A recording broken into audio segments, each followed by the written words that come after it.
Assalamualaikum warahmatullahi wabarakatuh. Alhamdulillah wassalatu wassalamu ala Rasulillah la haula wala quwata illa billah ma ba'du.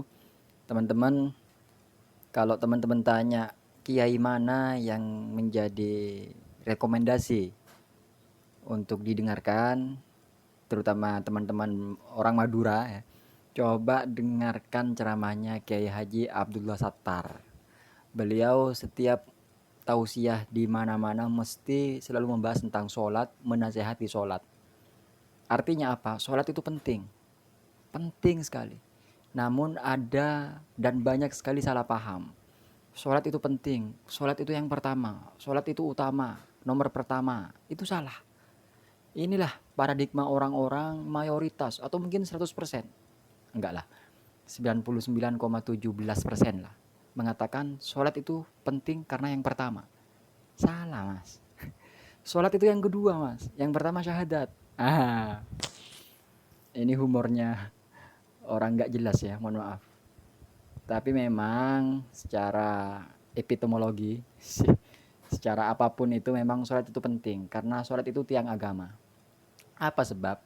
Menurut Syekh Sya'rawi, ya, menurut Syekh Sya'rawi, Mutawalli, beliau pernah mengatakan apa sebab sholat disebut tiang agama? Karena di dalam sholat itu mencakup semua rukun Islam.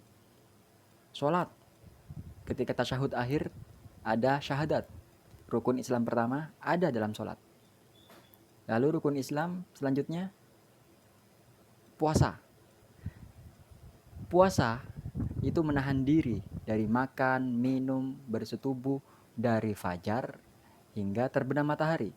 Kalau sholat menahan diri bahkan lebih banyak tantangannya daripada puasa biasa.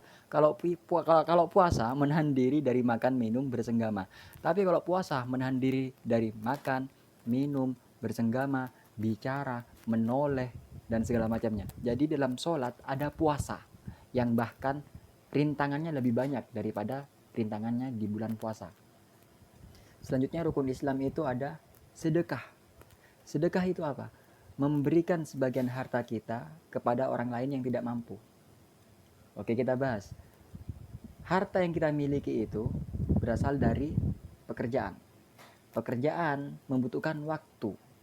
Jadi sumbernya harta yang kita miliki itu berasal dari bekerja. Bekerja membutuhkan waktu. Kalau sedekah itu menyisihkan sebagian harta kita ke orang lain, kalau sholat langsung ambil ke poin utamanya, yakni waktu. Di mana sedekah itu adalah meluangkan harta kita, harta dapat dari bekerja, bekerja meluangkan waktu, sholat langsung ngambil waktunya, menyisihkan sebagian waktu untuk sholat. Maka sholat itu adalah sedekahnya waktu.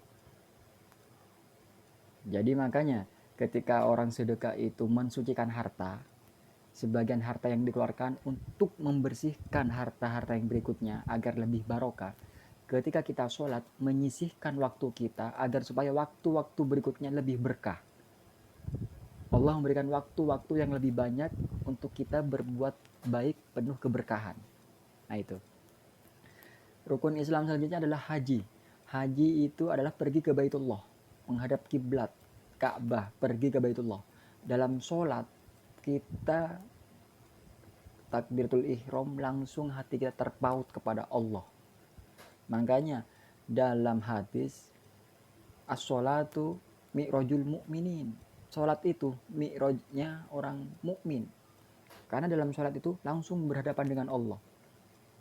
Seperti kita haji pergi ke Baitullah, pergi ke rumah Allah. Sholat ini langsung berhadapan dengan Allah, sang tuan rumah. Jadi dalam sholat ada haji.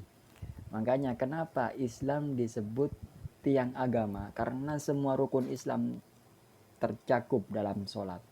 Dan uniknya adalah rukun Islam itu ada 5. Syahadat, sholat, puasa, zakat, haji. Oke. Namun di antara 5 ini, syahadat ini cukup sekali dalam seumur hidup diucapkan. Hanya 1 kali cukup. Puasa. Puasa ini bagi orang yang sakit sudah gugur, tidak perlu puasa. Sudah gak perlu melaksanakan puasa. Zakat. Kalau dia tidak mampu, sudah gugur kewajiban zakat. Haji, tidak punya harta, sudah gugur kewajiban haji. Tapi kalau sholat, tidak ada satupun yang dapat menggugurkannya. Sakit, gak bisa berdiri, duduk. Gak bisa duduk, tidur. Gak bisa tidur. Isyarat, harus sholat, harus sholat. Lah, rukun Islam ada 5. Tapi rukun Muslim cuma sholat. Makanya pembeda orang Muslim dan kafir adalah dengan sholatnya. Ketika ia meninggalkan sholat, maka ia kafir. Masya Allah. Ingat, sholat itu nomor 2. Assalamualaikum warahmatullahi wabarakatuh.